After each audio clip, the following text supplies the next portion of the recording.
All right, Homesteader family, welcome back to the journey.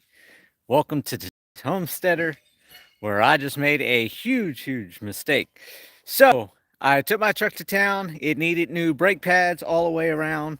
Turned out one of my calipers also froze up on one of the things that go in and out. I'm not a mechanic, so I don't know the definition. They tried to air hammer, and the thing was totally rusted in and seized. So, I had to leave my truck overnight. So I wasn't able to go to a place yesterday, but I did stop today. My neighbor, I believe it was telling me about a bakery place when I first was moving out here. And with everything going on, I never got around to looking it up or going to it or anything else because I was moving back and forth from Colorado, making all the trips. And then it totally spaced my mind, never got back around to thinking about it. And one of my followers reached out the other day and told me about this bakery. And you can get a shopping cart full of breads and rolls and all different stuff after it's expired or whatever. And it's only, I think it's now 8.25. She said it was 7 something, but now it's 8.25. And I'm like, well, he's like, I had 3 shopping carts left. He's like, do you want one or do you want them all? So I'm like, well, what the heck, I'll get them all. So it was like $24 and some change. And huge mistake.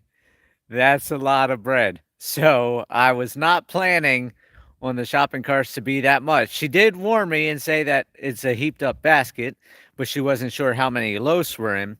And so, yeah, and this isn't all of them because I've been feeding. So Goofy's over here, the emu.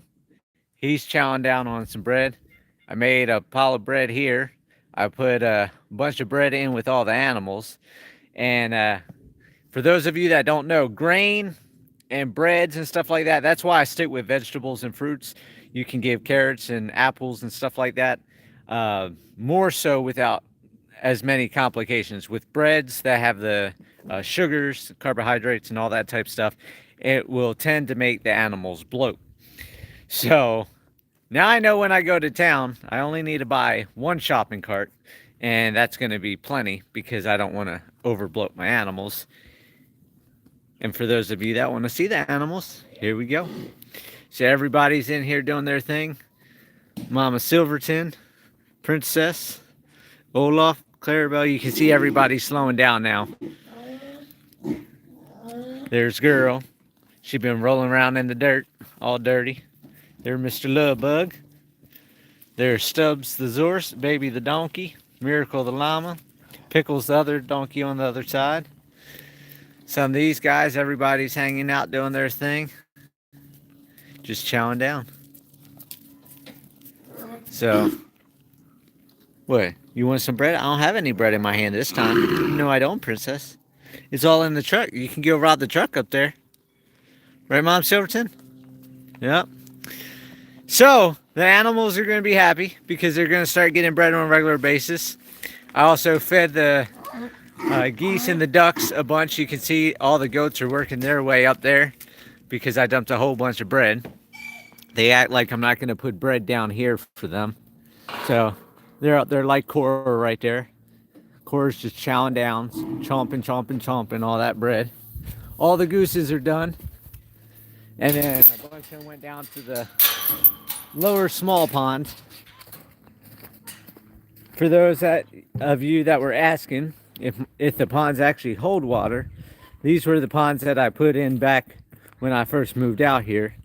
Eventually I'll rent a bulldozer, and that's my plan, is to make some really big ponds. So the ponds were all dry this summer with the drought, but here you can see the ducks and geese, they're not walking, they're swimming. So they're in a couple feet of water, and of course it can come up more. So it's about 4, maybe 5 feet deep on what I was able to do back then. And when I get the bulldozer, my one plan is to block off down here. And this is where I was talking about in the Sunday Monday vlog, for any of you that watch the Sunday Monday vlog. So right down there is where you can see the H brace there. and you can see the H-brace isn't that tall out of the ground. You can actually see that black dirt down there.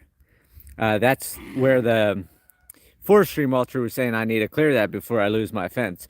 But I'm going to do a big dam right here. So all this land, all this water coming down, this will turn into a massive pond. So this will be one of the big watering holes. So, you know, I'll have to raise this 15, 20 feet across there. But then I'll have this massive pond here that will help distribute water through the ground here.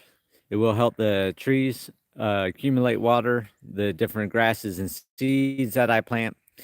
And then I'll have, like this pond, I'll push all this dirt back and try to dig this out some more, and then do some multiple ponds throughout the property. And that will be the natural water holes for the animals. Plus, like I said, with permaculture and stuff, the altitude up here going down, going down, going down all the way through my property, then the water's continuously through the ground, which is good for the planet, the earth, the crops, the animals, everything else. So they're gonna finish eating. I'm gonna throw out some more loaves of bread. Like I said, I didn't plan on having the entire truckload, but I had already bought it, didn't see the carts until I got them. So another benefit of living in Arkansas, not only does Friend Orchard sell me all their pumpkins and squashes and stuff after season, but I also now have Flowers Bakery in Harrison, Arkansas to get all the bread. Right, Miss Nestor? Yeah.